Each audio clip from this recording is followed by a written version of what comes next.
On a recent trip to the grocery store, my 2-year-old held my hand and walked along with me. She did not run away, as she had done the thousands of previous times we have attempted a public appearance. She did not stop every 2 inches to admire the wares, pull the bottom apple from the fruit pyramid, stick her hand into the bulk container of flour, or fall into a boneless heap on the floor when I asked her to follow along with me instead of unshelving every box in the cereal aisle. Fearful of dissolving the magic of this exquisite behavior, I waited to celebrate until we were safely in the car, then let loose with loud praise. There was dancing. Station wagon shaking, don't care who sees me dancing. My baby was so pleased with herself. I think she might consider blessing me with a similar shopping experience again soon. This momentous errand marks a much anticipated shift in the kind of mothering I do. I've long been looking forward to a day when grocery shopping would once again be just that, instead of a dreaded event that requires every ounce of my physical strength and emotional well-being to accomplish. The future is here. The increased self-sufficiency of my children is upon me.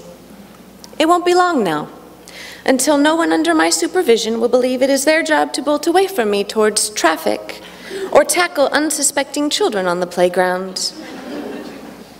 I will be able to take one child to a swimming lesson without having to fish the other fully clothed one out of the pool. What's in your mouth will not be the phrase I speak most frequently, nor will it be followed by multiple slobbery marbles, or wads of toilet paper, or pocket change being spit into my hand. I envision taking a walk through our neighborhood as something involving free movement and an even pace.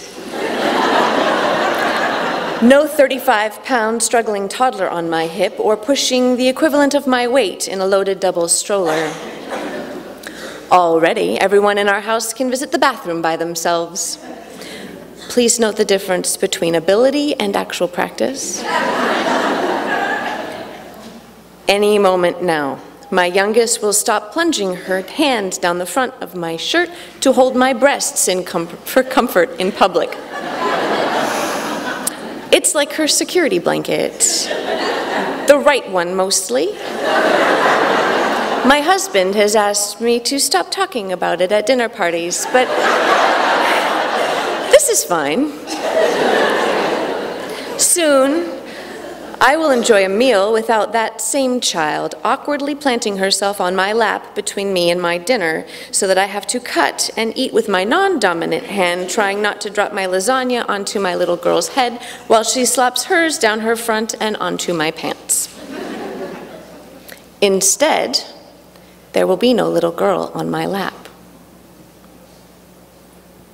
Maybe I don't like where this is going. My 5-year-old is learning how to read.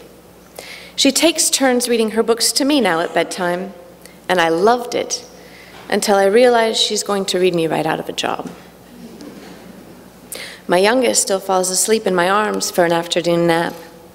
Holding her while she sleeps, I don't care if I never experience another effortless errand or the easing of lower back pain. I'm a flip-flopper. The push and pull, love and let go of life has always been especially hard for me. I've been known to buy a second pair of shoes I love, compelled by the thought of the first pair wearing out. I can't get a new pair of my babies. When it comes to my ever-evolving children, I'm always just a moment away from losing my mind to mixed feelings. I want to breathe my girls' hair and press their cheeks to mine for the rest of my life, but I also want to ship them to Gibraltar so I can eat a sandwich in peace. There doesn't seem to be a balancing point between celebrating the preciousness of now and just needing a break already. Between mourning the loss of babyhood and knowing the next phase of our lives will deliver fresh magic. I simultaneously celebrate the achievement of a 2-wheeled bike rider and sob through congratulations at the thought of her growing too big to scoop up and comfort after a crash.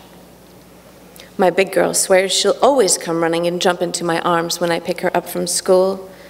My little girl promises not to grow too big to be carried.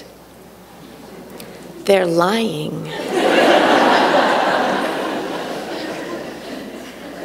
From the depths of sleeplessness, poopiness, and tantrums, I have longed for the next place, wished for physical relief and the ability to resume interrupted personal plans. My body and stamina are begging for this transition, but my poor heart is aching with loss. I'm excited. I'm heartbroken. It's going to be great. I'm not sure I'll survive it. Soon, there will be no more hundreds of I love yous a day, or being told I'm the best mommy in the whole wide world. I won't be knocked to the ground from the force of a child who doesn't break pace when charging at me for a hug. I will lose the sense of being able to protect my daughters from all harm just by holding them close to me. I will cease to be their entire world, and they will cease to be mine. As my girls gain new abilities, they are visibly tugged in opposing directions. They are hungry to try out their freedom, but hesitant to wander so far they can't easily return to my safe, loving embrace. It goes both ways. I'm looking forward to taking a walk on my own. But I will need a big hug from my children when I get home.